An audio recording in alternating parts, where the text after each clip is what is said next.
Yeah.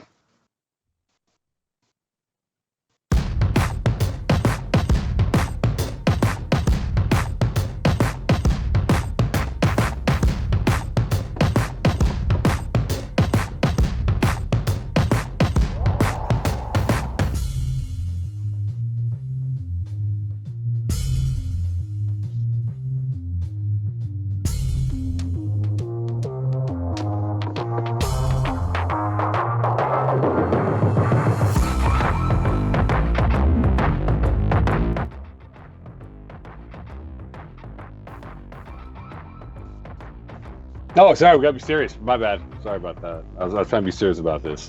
Okay, welcome into Calling the Audible. I'm your host, Mo Khan, along with. Peeze the Reeze, and I will say, Mo, the chemistry is still there because I was ready to stay silent as long as you were ready.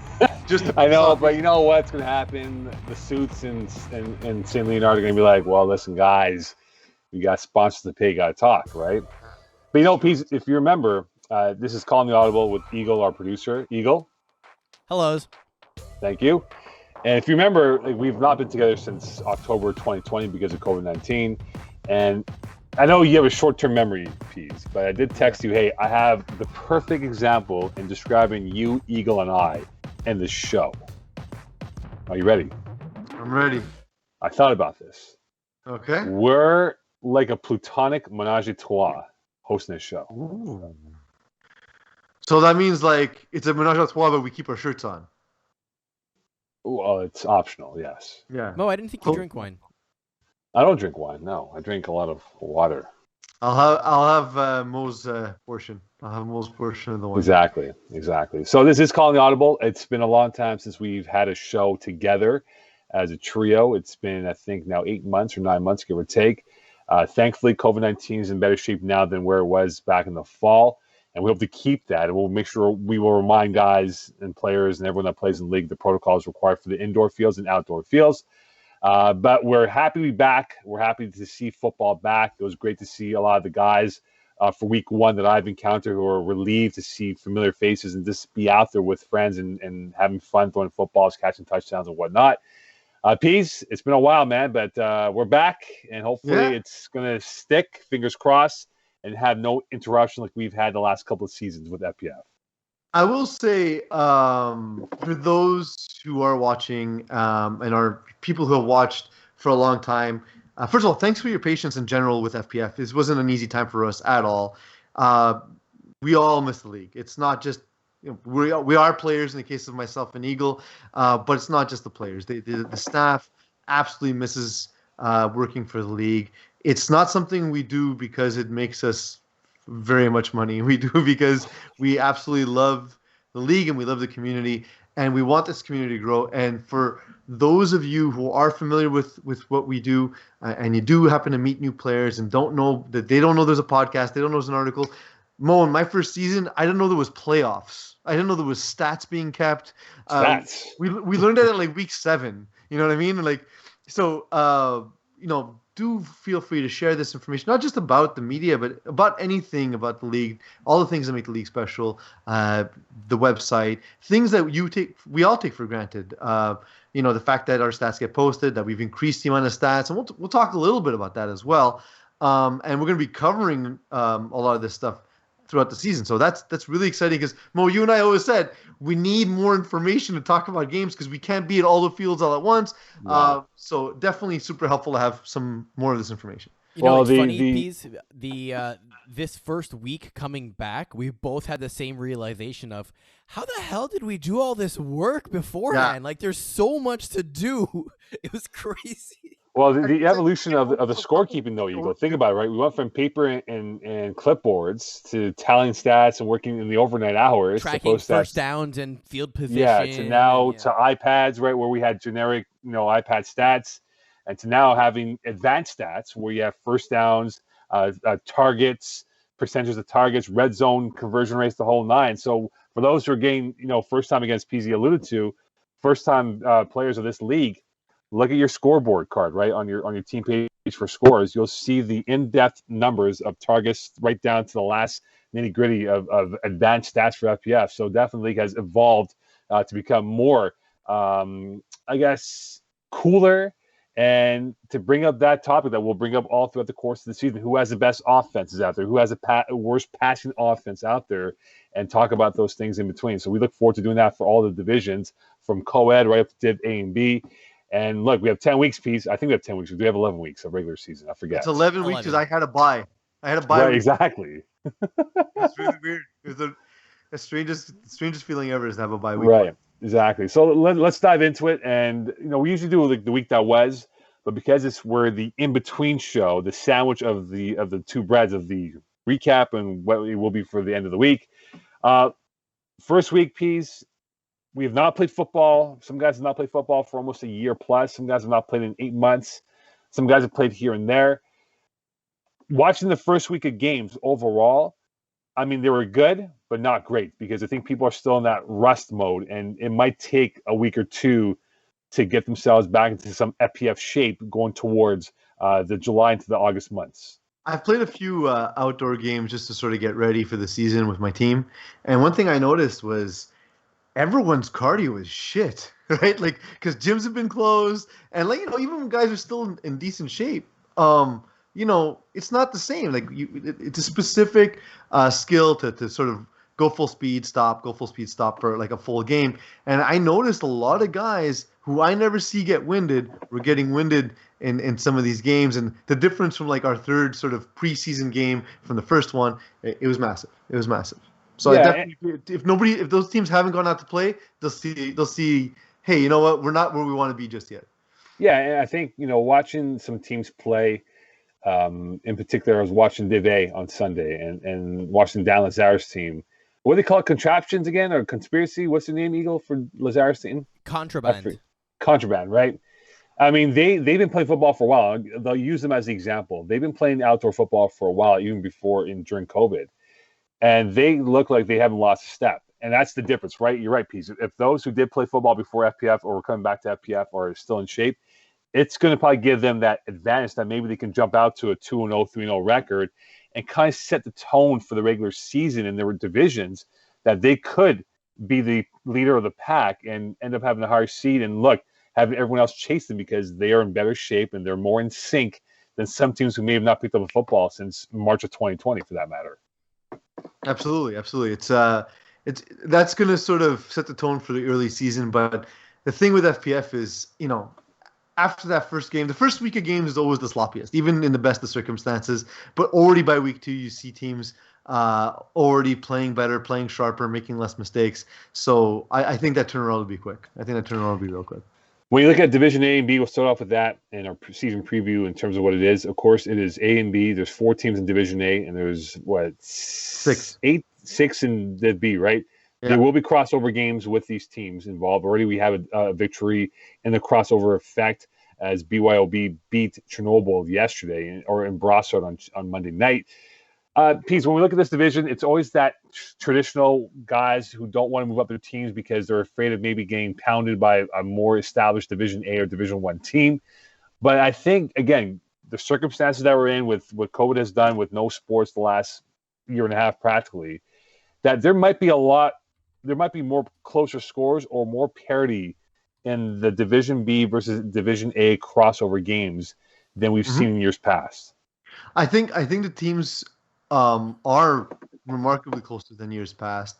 One thing I thought about, and I mentioned this to Eagle in a separate chat regarding ratings and so on and so forth. I want to know what you thought, Mo, and then we'll also ideally use this as a clip and get the thoughts from the community. But what if we had, especially, let's say, the top 3 divisions, where there's a formal sort of what's that term in soccer where teams... Champions League. Sorry? Champions League, or are you talking about promotion? Where there's a Champions Leaguing of the worst teams. Promotion or relegation? Promotion or relegation, exactly. Thank you, Eagle. I'm just going to call it Champions Leaguing. No, there's a where, let's say, like, it's defined that the top, let's say, 8 quarterbacks lead teams in Division A, and then the worst 2 get relegated, and the top 2 from Division 2 get promoted, and same thing, let's say, going down to at least Division 3 for the winter season. That's something we talked about. We don't know all the machinations of how that would work. We don't have all the answers. It's at this point it's just brainstorming. We just want to find ways to get more teams in top divisions. Um, what are your thoughts?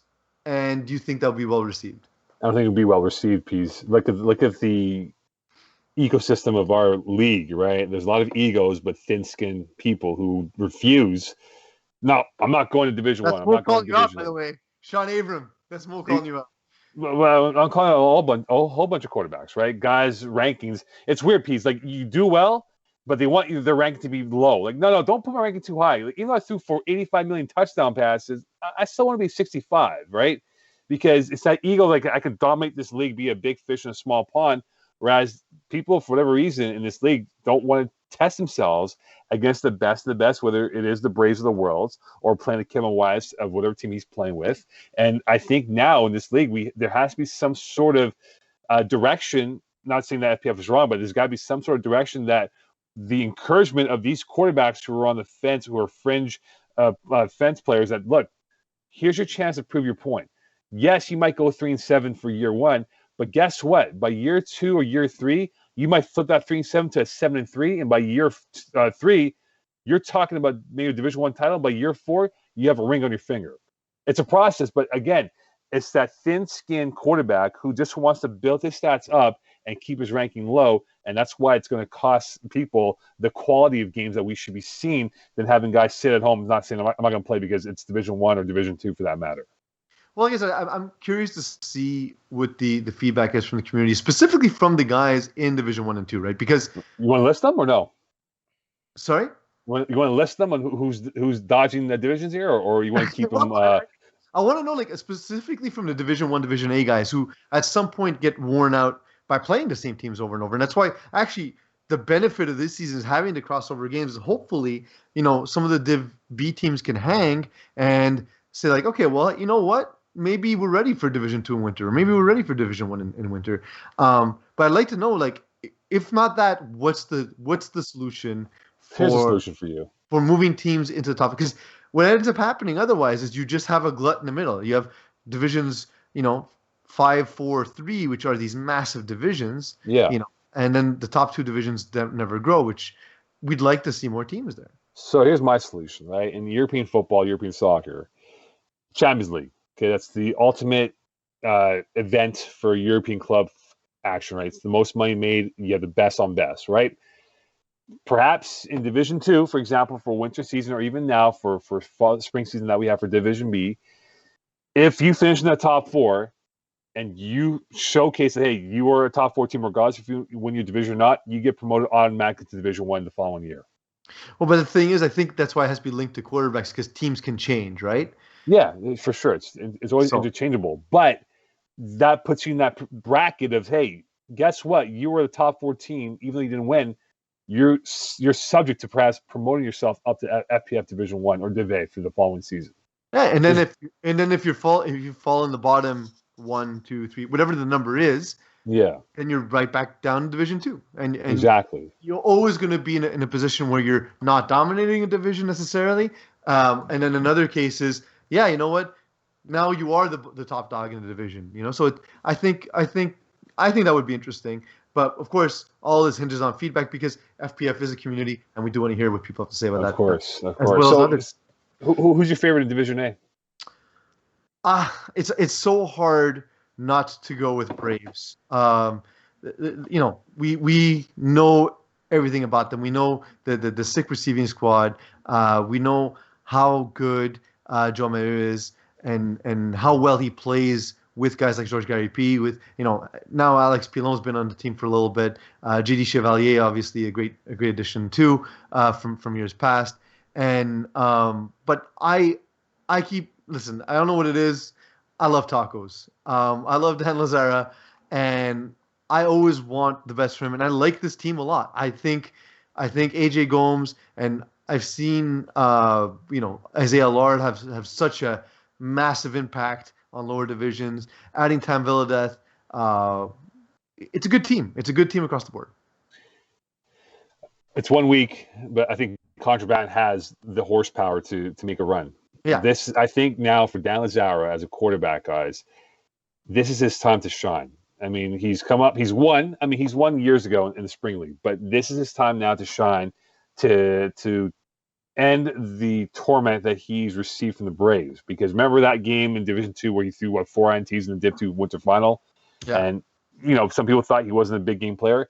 This is his time to shine now. The path has never been so clear for him. Where you look at the All Stars led by Kevin Wyeth, not the same team. That was an unfair narrative because we've since learned the Braves are the best team in FPF, right? There's no question. Didn't know it at the time. Agreed, right? Peeze. Yeah. So I will say though, when I saw the team name, Chernobyl -21 references to nuclear winter. So that's kind of dark. Can't cheer for nuclear winter. So they lost though. They lost to BYOB, and, right. and that's why I think from the Division A perspective, I think Contraband. I'm going to put them over Braves right now, for now. But Dan Lazara has a golden opportunity to really legitimize himself as being one of the best quarterbacks in this league if he's able to slay Kevin Wyeth and Joe Mario at some point in the playoffs where it matters most. Whereas for Division B, when you look at those teams available here, Pease, I mean, this is a little bit more open-ended, I think, in terms of who the favorite is. I think this is one of those that it's like you love cooking, right, Pease? Mm-hmm. When you do your smoker for food, it's not ready after 10 minutes. It takes a whole day for it to get ready. I think this is the same application for smoking this Division B of who was the best team. I think we probably won't know until week 7 and 8 where we'll see a bit of separation of some of these teams from where they are from top to bottom. Yeah, for sure. And I think it's a very competitive division. That said, when I saw the BYOB roster when they first registered, I was like, my God, that's a juggernaut. That's a really I don't think we've seen teams necessarily that strong in Division B just across the board. I'm not saying they'd be the best team in Div A. I'm not saying they're division dodging by any stretch. They fit the division, it's fine. I looked, I was like, man, there's not a weak spot on that team. There isn't. And watching them play yesterday, the only weak spot that I could see pop up is Matthew Rene having a bad football game. It's literally the only way is. He has to beat himself. That's the only way that you can. Yeah, Laurent Foucault is very good. That receiving core is explosive, strong hands. They brought in Jonathan Grizzly, the big grizzly bear, in the lineup. And funny enough, he came late to the game in Brossard on Monday night. So he was changing, came on, first play on defense, picked off Pat Chenard. And so he fit in right seamlessly into that team. So they have playmakers, that can work in their favor. But it's all about Matt Rene and what he does as a quarterback. And if he's on, he's unreal. But if he's off, forget about it. It's like you're talking to a guy that's not even there physically or mentally speaking there. For sure. So I think BYB could be a team to watch out for sure. And defensively, Sebastien Simon, Marc-André Lapointe. He wasn't even there. I know, but that's the roster, right? He's on the team. Steven Osman, it's a tough team to throw against.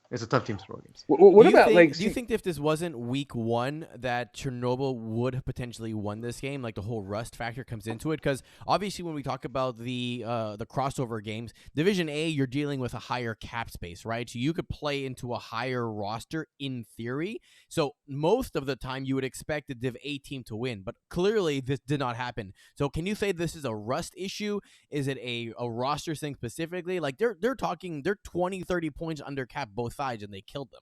Well, Rashti Ben Abdelkader did not play for Chenard's team for Chernobyl -21, and Rosh has not played in a couple of years, I believe, in FPF. But his value of how he sees the game from an offensive defensive perspective could have helped Chenard, could have helped that defense, and that was lost in that whole ordeal against BYOB. But I look at, say, Urgence Medic and KGP. Right, those are two teams that have kind of had a history in the last couple of seasons together. Where I look at them, I say, "Boy, is this now a year where maybe KGP takes that next step in their development?" Because they've shown signs, guys, that they have been a tough team to play in the lower or Division 2 or Division B, whatever it is, in the last couple of years. And so the worst thing is that they lost week 1, right? So it's the thing that's happened for the last 3 seasons is, they start off kind of slow. And then Phil Cutler is going to be amazing, and he's going to make us look stupid and all that stuff. But for me, I agree with you that KGP is this team that really should be at the top of this division. And it looks, from the scorecard anyway, that they were never really in this game, right? Like, No, they weren't. Jean Smith dominated completely from start to finish. And let's not forget, Peeze, the history of KGP is that they're a very small roster. They're not like one of those teams that has 10 deep. They go 6, if they're lucky 7 on a game day. So I wonder if Kwesi Gordon-Mall will factor in, because that's a guy that definitely brought a difference to that team. But when you look at the overall outlook of this team, they have a history together that can definitely help them in the long run. And we see teams like Junkyard Dogs, I beg your pardon, and Get Off My D, newbie teams in Division B. I'm curious to see how Junkyard Dogs will fare, because look, they too they've been pretty good in the middle circuits of the divisions of FPF world here, Peeze. Well, and now they're testing themselves in Division B, which is a step up in the play weight over here, the class weight over here. So can they be a factor in this whole process? I'm a fan of Junkyard Dogs from a talent standpoint. Like they were a team who, correct me if I'm wrong, Eagle, but they were in Division 3 in the last winter season. That's right. And so the best teams of Division B in Division 3 should be in Division 3. Like, Division B is basically Division 3.5, right? Or it's something between Division 3 lights. Yeah, Division 2 light, basically. Yeah. And so I don't, like, look, they put up 33 points in their first game in Division B. That's and against Braves. Like that's an impressive start to your time in the division, right? So it's a team that's retooled. We see Jamil Springer on the roster. We see Travis Moses on the roster. Travis Moses didn't play this game, and I think, neither did Jamil. So two of your bigger cap hits aren't even there for that game. And you put that with the fact that Rory and Sean Submergent, we know what they can do. We know that they're absolute freak athletes. I see no reason why they wouldn't compete in this division. We saw them put up 33 points against a Division A team, and I'm sure they weren't even happy to see that their first game is against Braves. Like, that's like, seriously, FPF? Thanks. You know what? Let me ask this question, guys. And Eagle, you can jump into this, because we'll jump into Div C in moments from now. When we have those crossover games of A versus B, should we put an incentive that if a B team beats an A team, we give them 3 points compared to the traditional 2 points? We've talked about a lot of this stuff in terms of incentives for crossover games. The fear was that we don't want to do something that would feel gimmicky, right? I don't think that's an unfair way to look at it. And again, maybe that's something where we can get some feedback from teams, from the community, and see what they think about it. Well, Eags, what do you think quickly here before we go Div C? I mean, I agree with Peeze. Yeah, we're trying to keep it. I mean, at one point, we're looking at bonus points. We're looking at spread systems to try and make it more fair. We're looking at artificially bumping the cap up for the Div B team so they can bring in ringers. But everything just felt off, right? Like, if you're the Div B team, it almost feels like we're pandering to you. If you're Div A team, it almost feels like we're trying to make you lose or make it more competitive. Versus, let's just play football. So yeah, we've held back on that. But if you guys have ideas as a community on whether you'd like something in terms of bonus points or a spread or something to make it a closer game potentially, definitely let us know. All right, so Division C. This is going to be fascinating, because I look at Blessed, led by Stephen Haraprasad, Kevin Smuda. That team is loaded. They had 2 games Sunday night in Lachine, and they were impressive. Yeah, they had a doubleheader. Yeah, because there's 13 teams this year. Yeah. So, and I'll tell you one thing, Peeze. Very weird. They are impressive. They look like they're in championship form. Nick Dan is not there, which definitely ups their value as a team talent perspective. But you look at that roster right now, guys. That is an unreal roster. And let me tell you one thing. There is a guy in that roster who was a force on defense and offense. And I'll get to the name right now. Jonathan Svetna. He is the real deal. If this is what he is. He has been for a while. He has, but he was picking off his defensive prowess, guys. His IQ was unreal. Like, he was reading plays and he was picking off quarterbacks. He was baiting quarterbacks in the 2 games that they won on Sunday night. And this guy continues at this trajectory. He could be a defensive player of the year candidate by the year end of this season. Speaking of quarterbacks that always feel as though they're rated too highly while they dominate divisions. Stephen Harpersad. Like, come on. 2 games, you put up 88 points in your first 2 games. You're good, man. Stop pretending you're not good. He's that I'm just trying to think, like he's that classic. Like, he doesn't look athletically gifted from a physical standpoint, but the man can ball. Like he's a baller. I remember when I first started playing quarterback, and obviously Steve's far surpassed my ability. But I was saying how, like, I was complaining to Rashdi Ben Abdicator, who we talked about before, about how I don't have a strong arm. And he told me, don't make excuses. I also don't have a strong arm. And FPF, Right. It's not about that. It's about making the right play calls, making good decisions, and using the players on your team to the best of their abilities. For sure. And that's, like, this is a really deep team across the board. And he never needs to force the ball. It's a team that's going to create turnovers. They have guys like Svedna, like Will Power, guys who, they might make a mistake here or there on defense and give up a 10-yard pass, but I'll trade a 10-yard pass for a pick six or a pick and put you in good position any day. And that's what they have on this team. All right, Peeze, I'll ask you. This is going to be the clip of all clips here. So, Eagle, get ready to timestamp this clip. Peeze, it's your stage. Is Stephen Harpersad a future Hall of Famer in FPF?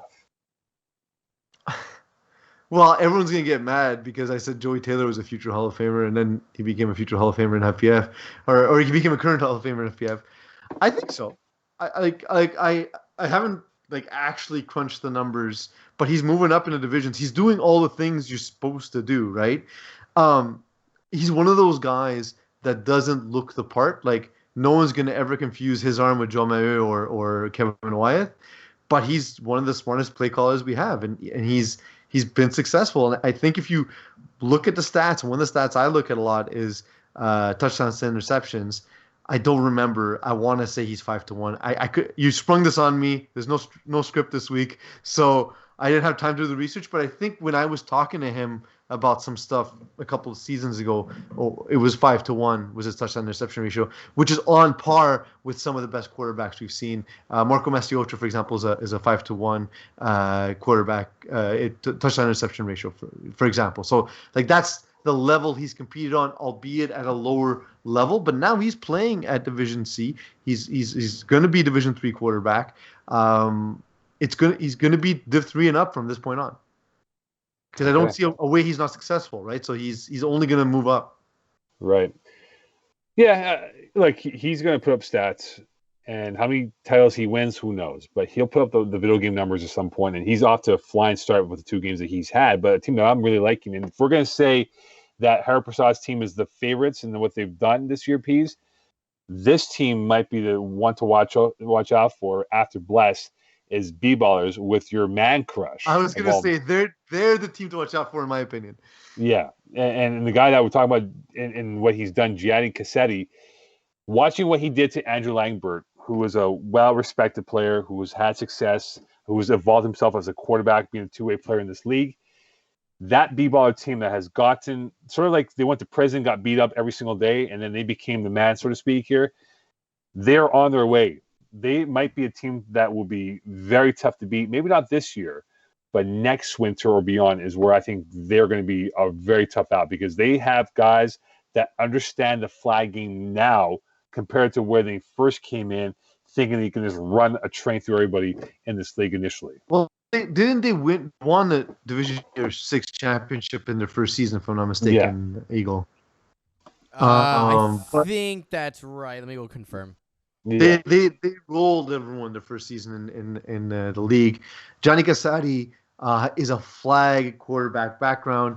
A lot of times we see we kind of joked with Sam Canon, right? Like he wasn't going to dominate the league, and the reason wasn't that Sam Canon is not probably the most talented player in our league. It's that it takes a second to learn the league. It takes a second to learn the dimensions.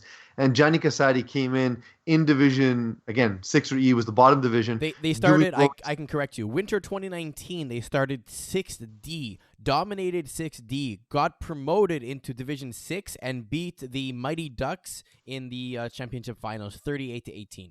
Yeah, so that's it. So they won a championship in their first season because obviously, like, this guy, especially at the quarterback position, was dominant. And they're all guys who played flag in the youth.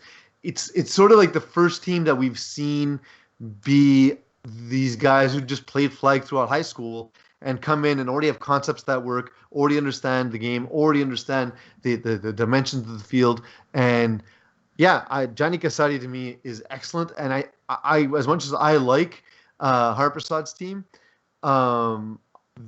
these guys, B-ballers, to me are my favorite just from an athleticism standpoint. One thing I'm going to add on to this, Mo, just quickly, before we had to wrap the winter 2020 season, they were in 4B and were 9-0 with about 150-point differential in terms of points for, points against. So they were very looking close to winning Division 4B if we hadn't shut down as well. So definitely front runners in Div C this year. So I ask you this question, just one answer, quick answer, Peeze. Better, by the time it's all said and done for FPF career, however long these guys go, better FPF career, Casati or Harpersad?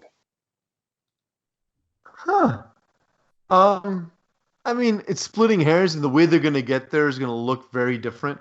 Because I do think, for example, they're two of the top quarterbacks in this division. Johnny Casati is definitely going to look the part more.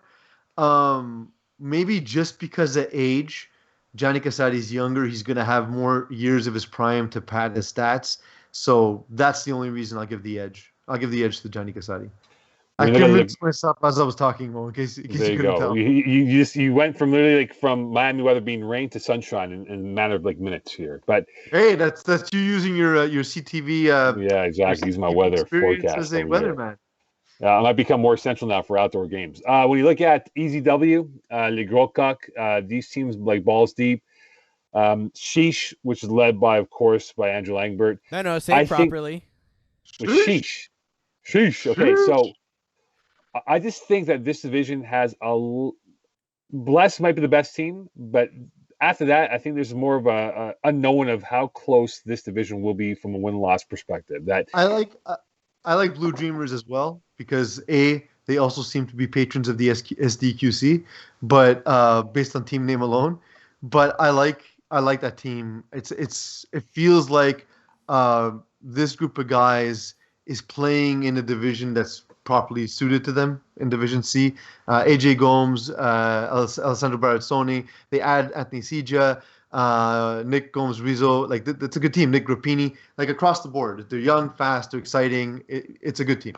Their schedule, when you look at it right now, Peeze, the big win over Silent Ticklers on Monday night.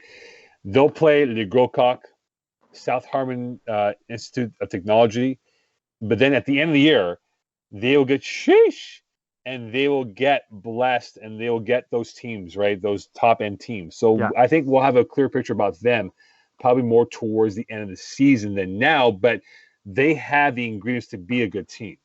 And yeah, I think they might be a top 4 team by the end of the season. They round out, exactly. They round out the top 4, let's say, with the infantry.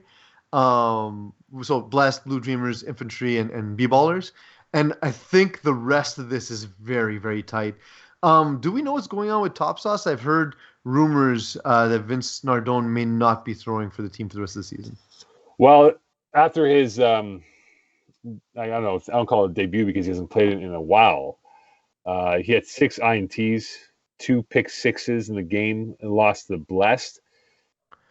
I'm not sure. Like, look, they have decent talent. I'm not saying they're bad. They won't be an 0-10 team. I think they'll be a 5-win team, and they're sitting probably 6-7 wins. But they probably sneak in as probably a 7 or 8 seed in the playoffs right now. But I know Vince hasn't played in a couple of years, so I'm not sure how his FPF shape is at the present moment here, Peeze.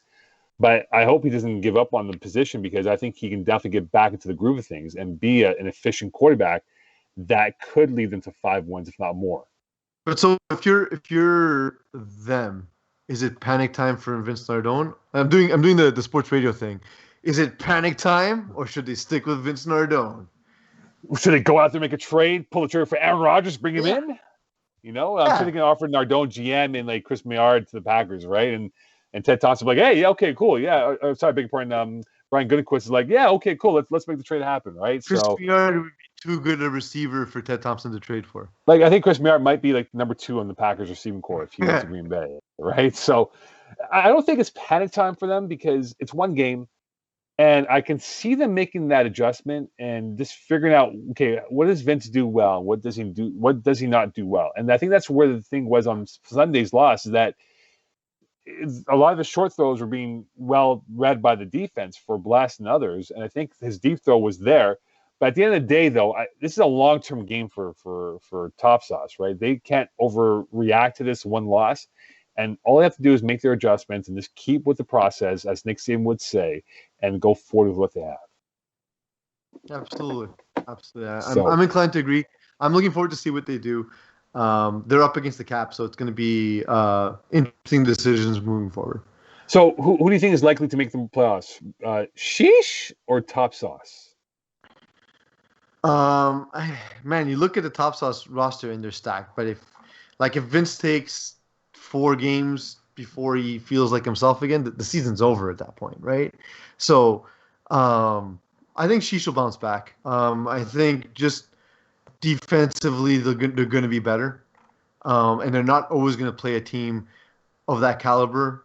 And Vincent Benjamin, D'Andre Borden, Ariel Liberati, like that's a good core for Andrew Langbird on both sides of the ball.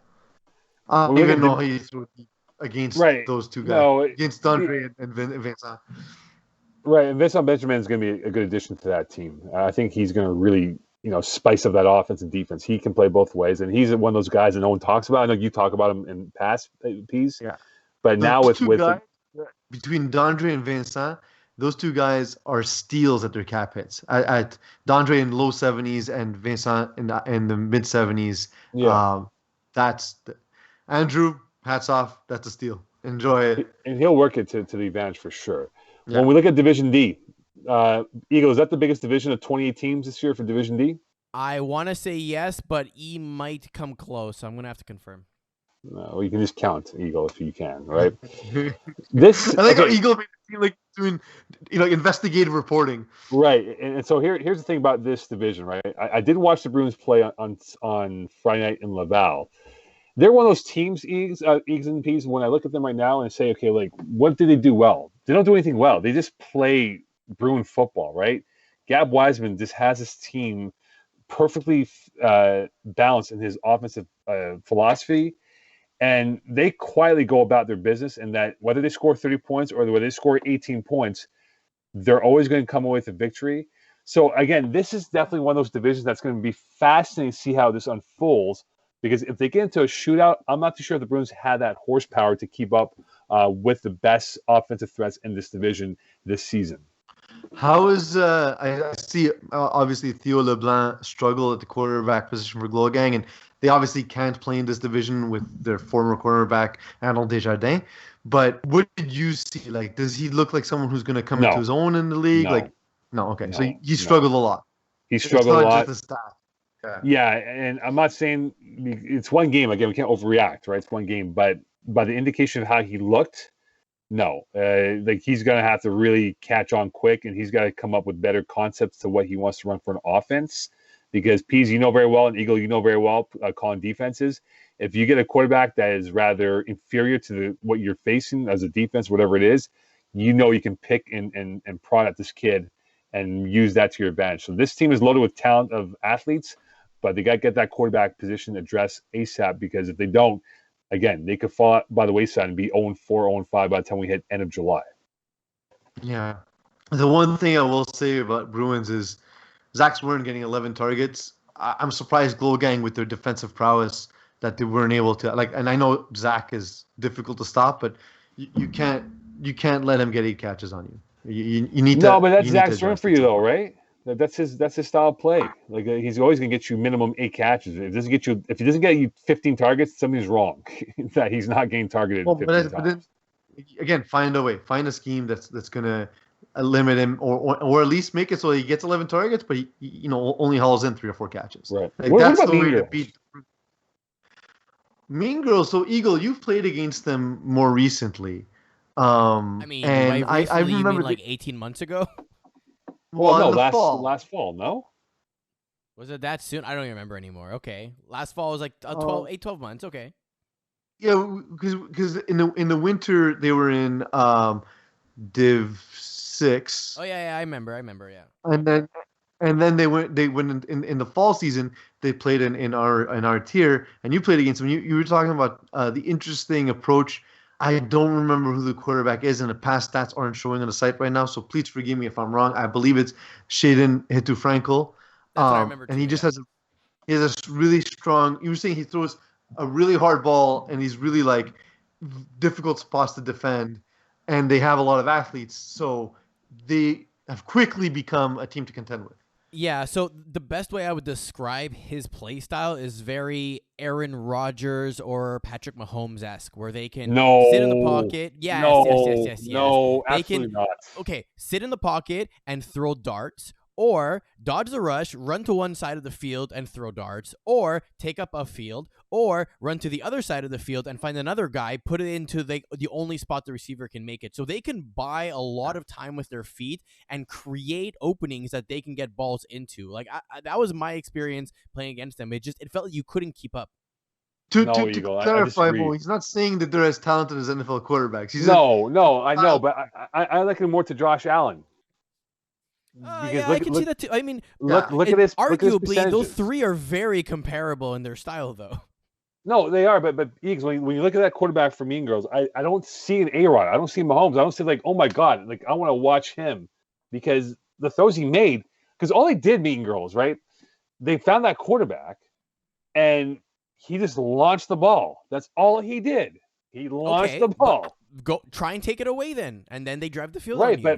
but the thing is though, can he make that tight window throw when it matters most? He well, was that's the on us, thing. so that's my But experience. But you're but that's calling the defense, thing. Eagle, so anyone can do that in defense. You need to be good enough to play man against them. Right? You have to have the matchups to play man against them, Right. and a lot of teams won't have that in Division D. So they're going to be, to me, without even looking at their schedule, they're at minimum a 6 or 7 win team, just So based on those that combination of factors. right, Difficult to defend, and you need to have good matchups. right, like, and not every team played in Division D for Week 1, because of bye weeks and A whatever lot else of can teams. come. Right. So I mean, look, we can't really forecast right now, but Pease, if you got to pick a team that you think could be the favorites to win this division, right? Who do you have?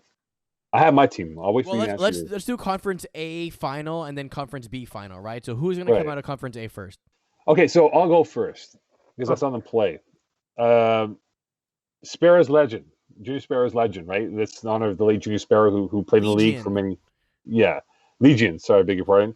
They if Vince Pizzano, and he told me his arm feels a lot better today than say how it was 2 years ago. If he is anywhere close to being near healthy, they can make a deep run, Pease, because they have shown with Vince Pizzano when he's healthy, they can go far and they can win a lot of regular season games. Well, but so here's the thing: we haven't seen him do it in this division. Doesn't mean he can't, because I think he should have been in Division 5 and Division D for a while now. I've always been a fan. I love his style of play. My worry is that some of these quarterbacks, myself included, the guys who don't have a strong arm, it's hard to play from behind when you don't have a gun. They need to play with a lead at all times. Not That's like kind a of little gun, like a throwing arm gun, just to make sure either people way. know. Yeah. Either way, yes. Find a way to murder the other team. Not promoting violence though. But Literally or figuratively. yeah, one or the other. But the thing is, I think if they're a team that can get off to a hot start all the time, they can be successful. My worry is that they won't always be able to, and that's kind of the issue that I see there. My like essentially they're more matchup dependent. My favorite is actually Kiss My End Zone. This team is speed top to bottom. Alexis Dubois, underrated player, and he's a very good builder of teams. Jonathan Harrod's very fast. Joshua Vasquez can run, can throw, Can and you they trust them? somehow managed. Can you trust him as a quarterback, though? So the best of Joshua Vasquez is very good. It's probably top of the division, and the worst of it is not even FPF quality. So I think it's set up for success, right? So are you sure? Because like Jamel Springer's on this roster, and but he's a very high maintenance player that's going to want to have. Not saying he's going to want the ball, but he's going to expect that position to play like an Aaron Rodgers out there. I will say this as a former teammate of Jamel's, and I understand he can be heated. I understand his personality is big. I actually, in the time playing with him, thought he was a fantastic teammate. That he was hard on guys, he was stern with guys, but he doesn't really put you down if you're his teammate. He doesn't, he'll get in your face, but it's to help you and to work with you. He's always just trying to get you to perform better. It's not a guy ripping into you for no reason. I think it'll help, but it's going to take some hair on some body parts for Jonathan Vasquez to be able to deal with him. So if he's got good communication with Jamil, that's going to be a beautiful, beautiful tandem. If he can't deal with Jamil getting in his face, it'll fall apart quickly. When they get the conference B, who do you got in that conference? Eagle. Who's Eagle got? I gotta know. I don't know who I have. I mean, I have to have myself, right? That's how this works. Okay, excluding lockdown. If lockdown's not in the picture, who do you think is the best team in this division or conference? I think Bruins are definitely going to be up there. I think the Stoics, or Stoics as I like to call them, with Chris Rive could be an interesting competitor that can rise to the rankings. Kiss My End Zone's up there. Tough Lungs is one of those teams where they look good, but then they kind of have like a playoff collapse sometimes. So I don't know. I think it's actually pretty open in terms of who's going to be able to take it. Tough Lungs are a one-man show, though. They're like a one-man crew, right? I mean, but that's why Div D, you can get away with that. Depends. You could to an extent, though. Like if Jamil, for example, decides to lock him down from Kiss My End Zone, like it's over. It's fight. But the thing is, Tough Lungs doesn't have to be a one-man show. And I know the Lerner brothers have this great connection, but they have a lot of talent. They don't need to go to Justin Lerner constantly. But we'll see. No. We'll see how they develop. Conference B, guys, quickly here, it's a little bit more open-ended. When you look at I know, again, a lot of teams did not play week one. I disagree. I feel like there's a lot of top-end talent in Conference B, and I think Conference A is going to beat each other up a lot. I agree. Conference A will be a lot more closer, but Conference B, there's a little bit of unknown for my liking of who is the definitive favorite to win this division. I like the Blackouts a lot. Their improvement year after year. Mo, you know that I've covered, the lowest division a lot as one of the writers of the division. I'm a fan of what they do.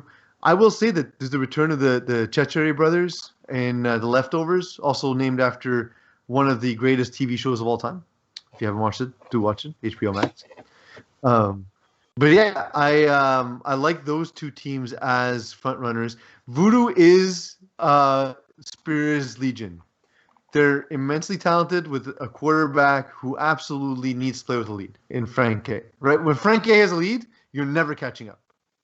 But if he has to come from behind, he's never catching up. But we talked about this team for eons, and Frank K is a loyal listener or watcher of the show. Probably the only one we have. Only one we have.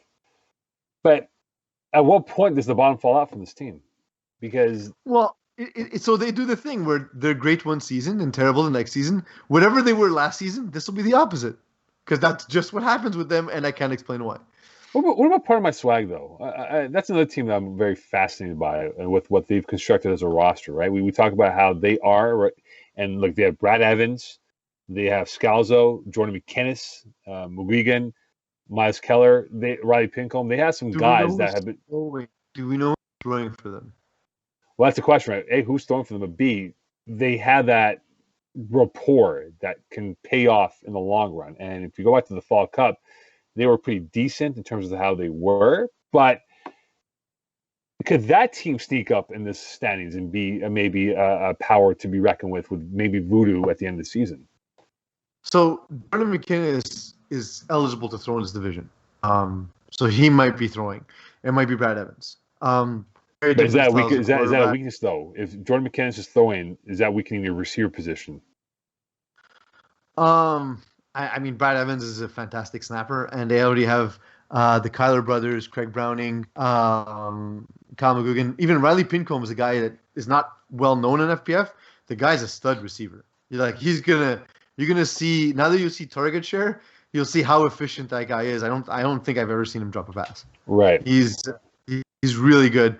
Their test is early though. They have Tutson Parlays, who's a very smart defense in the first game, and Le Bleu Branlard, who I think, like always, they're going to be sort of middle of the pack on offense and scary on defense. Yeah, I think PMS. You get tested right away. Guys, I actually have two teams we haven't talked about yet because you may not recognize their names. First off, we have the new guys, which is recent Mortal Kombat inductee Joseph Kano. He's going to hate me for having it said like that. With Kyle Pedvis, Nicky Papich, Tim Horner. That roster essentially is coming back. So that's the new guys roster. So that's the old PB and Jelly. The new the you, exactly. And we also have the Fighting Alini, who has Kevin Smuda, Vincent Bradin, Josh Feeder, Dondre Borden, and AJ Raskin. Eagle. Hold on. That has got to be clipped. What? Say that again, please. The Fighting Illini. Alini. No, Illini. No. Fine. Illini. Yeah. No, for sure. Like they're two teams. Again, so I'm contractually obligated to not talk about the U until the playoffs. Like they don't like it because what happens is then they can keep laughing about how wrong I am about them all the time. So I can't mention the new guys. But yeah, and similar, like Kevin Smuda playing in Division D, and good luck. It is not Sammy Feeder. I thought Sammy Feeder had a 60 quarterback rating, and I was about to throw my. No, he's with the Islanders right now. Oh, that's true. That's true. He's working for the New York Islanders right now, so he's nowhere near here. He's building that new arena at Belmont, so he's nowhere near arena in Montreal. But like AJ Raskin too, the Dondre Borden who we've talked about, like it's a good team. Vincent Blandin is too, another guy who doesn't get a lot of respect in the division, but he's a smart, cunning defensive player. That's a good team. Maybe like a little thin, but the top end of that team is high end talent. It's kind of like the Brooklyn Nets. Yeah. Well, the Nets are at least 4 deep, though, right? No, they're 2.5 deep. Resurrection of Blake Griffin, man. Yeah, well, when he wants to dunk. When we look at Division E, moving towards that division of what we have left here before we wrap it up. Look, some familiar faces again. Division E, what to try and build, of course, is more developmental. Peeze, I know this is your wheelhouse when it comes to getting familiar with teams in this division. What do you think will happen in terms of how this will play out in the two conferences going forward this season? This is the hardest I've ever had to work to cover because I'm writing the Division E article. So first of all, hi Division E, I'm writing the article. If you have any complaints, send them to my boss. Mocon19, and I'll deal with them. Yeah, exactly. That's fine. The thing is that there's so many unknowns, right? Like there's so many teams. We have sort of a pipeline with FPF junior teams coming up through there. We have the teams that are like, it sucks to see the Brewers only score 7 points in their first game, right? But they're going against Oscar's Hockey School, which I think is an amazing name because it's not even relevant to the sport.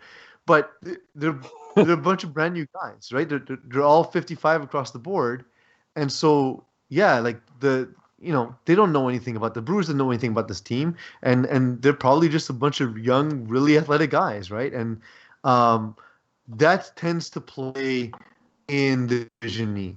And they, Rainmaker's obviously familiar from their time in Division A, but it's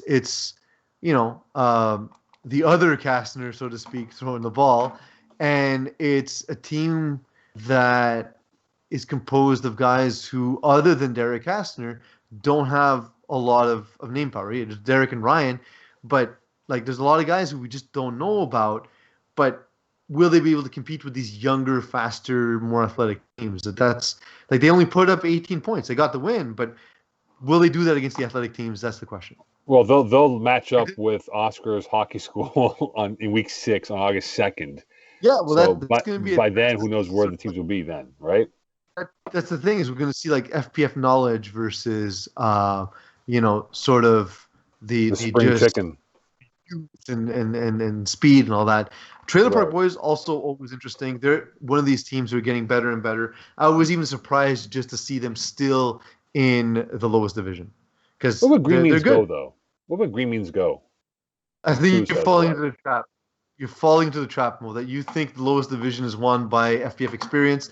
Well, all that means is old guys get run around by these young fast kids. It's almost never been the case that established names win in Division E or 6. It's never the case. Yeah, And you're always so, about the speed. You're always about the 5-star athletes over the wily yes, veterans. athletes win games. And the thing is, like, yeah, Eugene McLaren in this division is dirty. Connor Keeble's in this Kareem division. has done well. I mean, yeah, but Conrad's, he's a smart FPF player and he's a decent athlete, but he's not like I don't think he would tell you he's like a speed demon or anything, right? Right. Like, so, I think they'll be fine. I just don't think they have the top end talent to compete with these guys. Just these kids were able to go for 44 minutes plus 10 plays. Makes it sound like they can really last long. 44 minutes plus 10 plays. What it is. That's an FPF game, my friend. The length of an FPF game. Ravens are probably the best mix of both those things. Right. With Mathieu Hull and obviously he's just a stud in general. But it's a young team, but they're also a team who are young, fit, fast, and have FPF experience. Yeah, Joel Uhl is also on this team, and watch them play. And they got some McGill guys, former McGill guys on this roster. Kema Kachelua on this roster as well. They could make some noise, and again, whoever's throwing for them for the Ravens in this division, whether it's Matthew, I don't think Joel can throw. I'm not too sure because again, his pedigree as a football player, but they could be a team that could run a table in Division E and maybe end up with 7 to 8 wins, maybe 9. Who knows? Things go their way. So the Ravens could be the team that I think will be my favorite going into this season in Division E. I believe Joel is allowed to throw Eagle. What's the cap in Division E again? Remind me. I want to say 68. Let me confirm that. I that's exactly what I was thinking as well. So because if he's able to throw, it is 66 actually. Yeah. Okay, but he's under that, isn't he? So I navigated away from the tab. He's a 65.2, so he's able to throw. I think he will be throwing for the team. Peeze, will we have an undefeated team in Division E this year? Unfortunately, we tend to, right? We tend to have either an undefeated team or a 9-1 team. We tend to have a winless team or a 1-9 team. I think it's less likely to have a winless team in Division E than a undefeated team.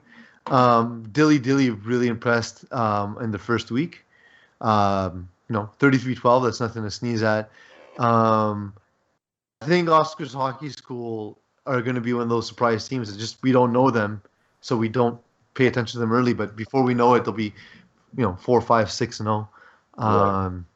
And like I said, one of those in-between teams like Trailer Park Boys or the team we just talked about, Ravens, has that chance. They have that chance as well. Finally, for co-ed and how it will play, we have 2 division co-ed, Tier 1, Tier 2. So we have a bit of separation. And of course, for Fall Cup 2020, it wasn't that easy because some teams were outplayed. I look at Tier 1, and this might be the right, no pun intended, mix, even though party mix is in it, of teams. I think this is going to be one of those divisions where there won't be a true favorite, but there might be a bunch of teams at 5-5, 6-4, and maybe even 7-3 in how this unfolds. I think Fighting Tigers, Power Rangers, Party Mix, all good, solid teams coming into this co-ed season for Tier 1. How dirty is it that Les Semicroix can't come back after a tough fall? There's a subdivided division. First game, they get third down for what? And they get beat 42-12. Hold on here. So that that is fascinating because again, we saw them play last year. They were pretty decent at Peeze. So I'm surprised Yeah, by they the were whole they're process. like not the top tier, right? Like we knew that okay, this will be a good tier 2 team, and then first game they show up and they get they get a tier 1 team. I actually think I'm looking forward to, and this is what I was talking to Alexis Dubois about, is I think as the division gets more popular, as women begin to talk about it more and more, as we promote it more and more to women, the division will grow because I think it'll be easy to get men to play co-ed, right? Like it's getting Yeah. these amazing women out there. And once we have 3 divisions, it'll be easier for us to allow for sort of Filter. Yeah. cap ratings that make sense. And I think that's the way that we can, if we can have sort of like somewhere between 6 to 8 teams between 3 tiers. And I don't think we're that far away. I think that just through word of mouth and just through our promotion and the fact that flag football is a sport that's been growing for women, I think it's going to grow. It's going to grow quickly, and I wanted to get to the point where it's 3 tiers because my worry is just if it stays small, I don't want teams to get discouraged. I don't want teams to leave. I want them to stick it up because the future is going to be bright for co-ed. It's some of the. I remember I had to do play-by-play, and unfortunately, I couldn't catch a lot of the games. I wasn't covering the division with my writing for that season, so I happened to be on the play-by-play for one of the games. And while it wasn't my best game at play-by-play, I was blown away by how good the games were in the FPF final. So it's one of the coolest things about FPF is how high the level in some of our complementary divisions are, and co-ed is the crown jewel of that. Well, La Secte, for example, right? I know last year was a tough goal for them. They were down 14-12 at halftime to Yin and Yang. Yeah, and last year they would have been down 35-0 at halftime. Yeah, and even though they lost, even though they outscored by 18 unanswered in the second half, that's a big jump for me. Their next 3 games, are against tier 2 teams, right? So you know what, like in fall, they didn't win a game if I'm not mistaken, and now they're going to be competitive in the next 3 games. They're going to be competitive in the next 3 games, and I think that's important. And already, like you said, it's a huge improvement just to be able to run with Yin and Yang for a full half. Yeah, and look, I'm not saying they're going to win 10, but they can win 3 or 4. If the ball bounces their way, if they have the right play call, if they get strong quarterback. Because yesterday there was a play where the ball, it was weird. Like snap came for La Secte, and it slipped out of his hand. He didn't throw it. The ball slipped out of his hands in the air. So he got it and he threw it, right? And it was picked off, and that kind of unraveled the whole process. But they may not beat the Fighting Tigers, but it won't be easy for the Tigers to beat this team like it was in years past, or like it was last year for the Fall Cup. So this may not be over with 5 plays left. Sorry?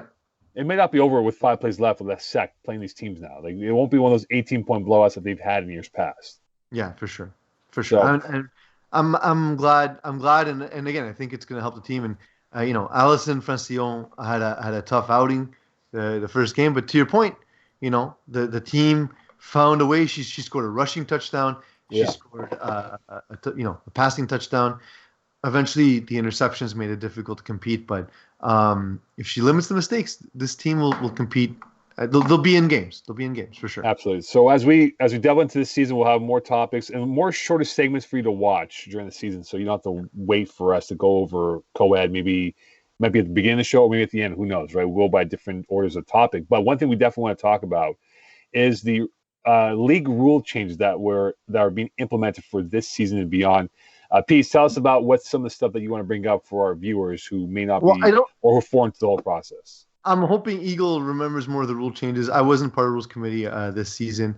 One rule that I was happy to see removed, it's a rule that I never agreed with as part of the COVID restrictions. Last season, if you completed a pass within 5 yards, the ball went back to the 5. To me, it was a rule we made when we didn't fully understand the disease, and it's something that I don't think actually prevented anything other than scoring. And I'm excited to see it. It didn't feel like FPF. It felt like once you got into the red zone, you just had a bunch of chances at converts. So the play selections were it was just boring. It wasn't as interesting a game to watch, to play in. It The really strategy changed was the different. dynamic of goal line offense, which is one of the most interesting parts of our game. So I'm happy to see that rule changed. Right. Eagle, do you have? Eagle, what other rule changes do we have, Eagle? I'm trying to remember all the changes that we did for Well, this season. the other big, massive rule, which we haven't talked about on this show, is we have to go with the new flag belts as of this season. So Yeah. beforehand, we right, had yeah. a hybrid system where we had the triple threat belts, which were essentially the yellow or the red strips that were attached to a piece of a belt that you would clip, versus now it's the pop ones, essentially. So you have one on the left, one on the right, one on the back that come out instead. So as of this season, the triple threat flags are no longer allowed. You need to use the new flag belts. They're $5 a pop. You can go see your favorite scorekeeper or Mo to go get them. And those are the ones that are absolutely required. Other than that, I mean, some of the COVID protocols are still in place due to the restrictions for the fields themselves. So if you're indoor, masks and that type of stuff. Mo, you're not checking temperatures anymore or that type of No, only breakdown? Broadstar is doing that for now. Broadstar is doing the standard temp check, and you sign the paper for them to reach out to you if something were to happen. The indoor complexes at Lachine and Broadstar would like for everyone who aren't playing to wear masks. So if you're a fan, you have to wear a mask during your viewing of your boyfriend, girlfriend's games. So that's key as well. Also, another thing to look at too, guys, is the rosters. And that's one thing I want to bring up for those who are not familiar. Please email your rosters. And there is a link on the website. Eagle, am I correct on that front for you That to is correct. submit Yep, you can your go on the rosters? Why website don't you, and Phil, why submit don't your you bring it roster. up on the screen to show people where Yeah. they have to enter the rosters before games, especially for the Division E teams or new teams in the league? Yeah, this makes So it it's easier for actually us for COVID purposes really as simple. well. Go under the resources tab, go to roster submit, and this will load up a form that you then fill in. So you select the date of your game, you select your team name after you do that, essentially. So I'm going to go through this quickly here. Let's say it was then we can type in your team name. Then at that point over there, you pick your division that you're in. So I'm in Div D. And then you basically enter in your roster. So jersey number and then first name as last name as close as possible. And that's basically it. If you have to check in a player, put in DNP, make sure you go see the scorekeep to let them know that they're in attendance but not actually playing. So they count towards the games played but not your cap. And that's pretty much it, essentially. So that's the new system for submitting your roster. Yeah, so it's very important that you submit the roster to the scorekeepers beforehand. We encourage you to do it as early as you can, so it gives us time to fill out the rosters, and not be rush before game time, please. For sure, and this specific episode. Well, first of all, there's two things I want to talk about. One is that for the regards to the COVID protocol, everything we're doing is in accordance with the government mandate. We're just following the rules that we've been given, and so as those rules change, we'll update you on the show, the articles, FPF site, FPF social media. We're going to reach out to you to let you know, because we do expect some changes as the vaccinations increase and as numbers continue to drop. So we will get you that information as we get it. The next thing is for this show. This show is not live. This show we recorded in advance, so we lied to you. If you think you're watching us live and you're writing to us in chat, sorry, time travel hasn't been invented, so we can't address it. But we will be going back to live format at some point. We want to find ways to make the show more interactive as well, to get you to be part of the show. We'll answer questions. We'll do whatever. We want this to feel like a more interactive activity. So if you guys have ideas, we have some on our side. And if you want to contribute to the show, we'd love that. It makes it more fun for us. It makes it more fun if we get to talk to you directly. So what we're trying to do is we're trying to recruit people to the pirate ship of ours. Yeah, to replace us, so we don't have to do as much work. Exactly. Same pay, less work. Exactly. And what we're going to do is we're going to definitely have smaller segments for you to watch to hook you in and be like, hey, I want to be part of this pirate ship every whatever day we reveal this article or this episode every week here. So we definitely look forward to doing that for sure. Eagle, anything else? The poop deck first. That's the starting point. Yeah, into the show. no, for sure. Eagle, anything else we need to bring up for the viewers? Because as of week 2 and beyond, we're going to be diving into the crux of every division, storylines that will unfold, because again, week 1 is very tough because there's so many teams on buys right now, so there's not much we can really converse about. But as of week 2 and beyond, we're going to talk about quarterback controversy. Should this guy be released? Should this guy be traded? Should this guy be out and about? Should they fire the head coach even though there's no head coaches in this league? We're going to bring up every crazy NFL, FPF storyline for this season coming up this year. So we can't wait to bring you all the storylines from FPF. And 10 weeks, we think, look, fingers crossed, 10 weeks we have in playoffs. We haven't had that format in almost 2 years of a full season without interruption. And we pray that things continue to go smoothly, that we do have a proper season, and we crown champions in all 5-6 divisions of ours this year. Yeah, probably the last thing, just for any captains or players, check the rain delay rules, because we have a lot of outdoor games this season. So get familiar with how that whole process works in terms of what's considered a rain delay versus what is play on, how long do we wait for, what happens for the game, if it's rescheduled, if it's called to an end. That may actually impact your strategy going into a game. So just go ahead and check that out and make sure you have a good understanding of it so you don't get caught off guard. Quickly, Eagle, if you can tell us in a layman's terms here, rain delay would be considered wet in this context of what we have. There's literally a whole page of notes on the rule book that explicitly go through the details of how rain delay works. We'll be posting it in our social media though, as we go. The long story short is, if the game hasn't started yet and there's a big rain delay, it gets rescheduled. If the game's already been started, there's rules as to how long do we wait to restart, or whether we consider the game final or we continue it later on. So that's the general gist of it. But yeah, just go ahead and definitely read through the rules. All right, Ben. Yeah. So again, we want this to be interactive. We're going to definitely promote this throughout the course of the season. We might have guests on, but we want people who are going to be funny and have fun with this, not some constipated person that Simo. Yeah, exactly. We got rid of Simo for a reason. So. Exactly. But look, we want to be interactive. We're going to have smaller segments for you to watch throughout the course of the week. And we want this to be fun. And that's what we look forward to doing, and hopefully coming back to normalcy again. And working with Peeze and Eagle are two great guys, and we're a great team. And we look forward to bringing you content every single week of this FPF spring season going towards the fall, and hopefully towards the winter season of next year. Agreed. Okay. Magic words, please.